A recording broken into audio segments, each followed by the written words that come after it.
Christmas এলো আবার চলেও গেল, কিন্তু এইবারের ক্রিসমাসটা আমাদের জন্য খুবই মেমোরেবল। এইবার আমার ছেলে বায়না করলো ওর একটা বড় ক্রিসমাস ট্রি চাই। তো ওর কাছে একটা ছোট ছিল, কিন্তু এবার ওর বড় চাই। তো সেটা কিভাবে বানাবে সেটাই বুদ্ধি লাগিয়ে ও আর ননদ মিলে এই ক্রিসমাস ট্রিটা বানালো। এই ছোট ছোট জিনিসগুলো দেখতে ভীষণ ভালো লাগে। আর এখানে দেখো নিজে নিজে এটাকে ডেকোরেট করছে, ননদ বলে দিচ্ছে, হেল্প করে দিচ্ছে, তারপরে ও করছে। তো এই যে ছোট ছোট মেমোরিজ গুলো হয়ে থাকবে, বড় হয়েও দেখতে পারবে, তাই মানে সেটাই নিয়ে আমার খুব ভালো লাগে।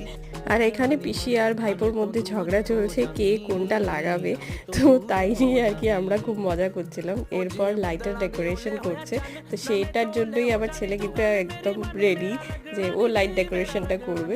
এই হলো ফাইনালি ক্রিসমাস ট্রির লুকটা। কমেন্টে জানিও কেমন হয়েছে। আশা করছি ভালোই লাগবে তোমাদের। ভালো লাগলে ভিডিওটাকে লাইক করে দাও আর চ্যানেলটাকে সাবস্ক্রাইব করে দাও। দেখা হচ্ছে পরের ভিডিওয়।